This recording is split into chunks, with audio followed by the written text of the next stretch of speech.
ஒருத்தன் பல்லு விலகிட்டு போனா பனமரத்து கீழே இருந்து ஒருத்தவன் நம்மள கூப்பிடுறான். என்னன்னு சொல்லிட்டு கிட்ட போய் கேக்குறான்.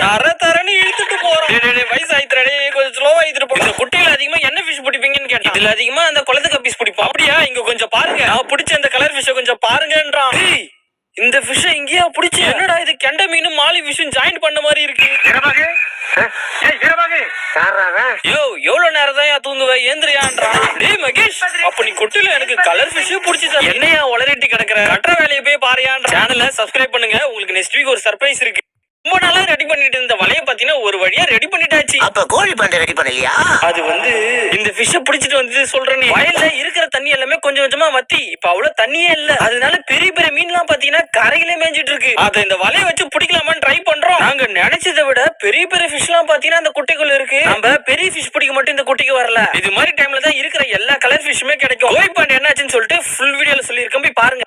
அம்மா கொடுக்கு பாண்டிக்கு என்ன ஆச்சுன்னே தெரியல, தண்ணிக்குள்ள போகவே மாட்டான். எப்பயுமே அவன் தண்ணிக்குள்ள தான் இருப்பான். சரி தண்ணியில தான் ஏதாவது பிரச்சனை இருக்கும்னு நினைச்சுக்கிட்டு நான் தண்ணியை செக் பண்ணி பார்த்தா தண்ணி ரொம்பவே கெட்டு போய் வாடடிக்க ஆரம்பிச்சிச்சு. சரி தண்ணியை மாத்தலாம்னு சொல்லிட்டு நம்மளோட டப்பை எடுத்து தண்ணியை மாத்த ஆரம்பிச்சிட்டேன். அதுல நம்ம போட்டு வச்சு இந்த கல்லெல்லாம் எடுத்துட்டு பைப்ல கொண்டு நல்லா வாஷ் பண்ண ஆரம்பிச்சு, சுத்தமா அழுக்க இல்லாத மாதிரி. ஃபைனலா பாத்தீங்கன்னா எல்லாமே வாஷ் பண்ணி செட் பண்ணிட்டோம். செட் பண்ண அப்புறம் பாத்தீங்கன்னா அவனுக்கு தேவையான உப்பு கலந்த தண்ணீரை அவனுக்கு ஊத்துறேன். ஏன்னா அந்த தண்ணி தான் அவனுக்கு ரொம்ப பிடிக்குமா. ஃபைனலா நம்ம கொடுக்க பண்ணி என்ன சொல்லிட்டு போனான்ட்டு நீங்களே கேளுங்க. கூமாப்பட்டி ஒரு தண்ணி ஐலாண்டு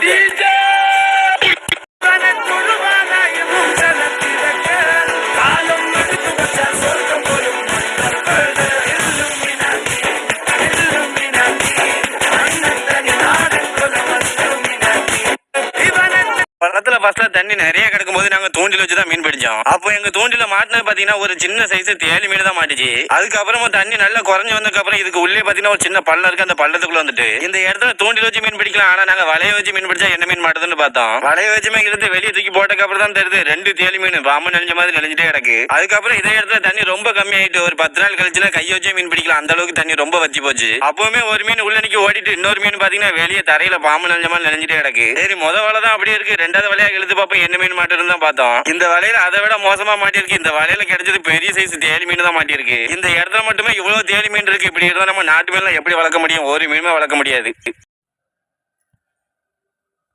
நம்ம பக்கத்து ஏரியால நிறைய விரால் மீன் இருக்குங்க. அதனால பசங்க எல்லாருமே சேர்ந்து வலை எடுத்து மீன் பிடிக்கலாம் அப்படின்னு சொல்லிட்டு எல்லாருமே கிளம்பிட்டோம். ஏரிக்கு போன உடனே எப்பயும் பண்ற மாதிரி ஃபர்ஸ்ட் நெட் வழியா ஏரிக்கு நடுவில் கட்டி விட்டுட்டு அதுக்கப்புறமா இழுப்பு வழியை வச்சு தண்ணியில இழுத்துட்டு இருந்தாங்க. அது என்னமோ தெரியலங்க, இந்த ஏரியில நிறைய விரால் மீன் இருக்குன்னு தான் சொன்னாங்க. ஆனா விரால் மீனோட அதிகமா பாத்தீங்கன்னா ஜிலேபி மீன் தாங்க இருக்கு. அதே மாதிரி மீனோட சைஸும் பாத்தீங்கன்னா சும்மாலாம் சொல்லக்கூடாதுங்க. ஜிலேபி மீன்ல 1/4 கிலோ 1/2 கிலோ சைஸ்ல இருந்துச்சு. அதே மாதிரி விரால் மீன்லாம் பாத்தீங்கன்னா ஒவ்வொரு விரால் மீனும் 1 கிலோக்கு மேலதான் வரும் போல. அந்த அளவுக்கு பெரிய பெரிய மீன்களா இருந்துச்சு. நல்லா பெரிய பெரிய மீன்களா இருக்கிறத பார்த்து சாக்குல எடுத்து போட்டு மறுபடியும் வலைய இழுக்க ஆரம்பிச்சாங்க. தொடர்ச்சியா வலையில நிறைய மீன் வந்து மாட்டிக்கிட்டே இருந்துச்சு.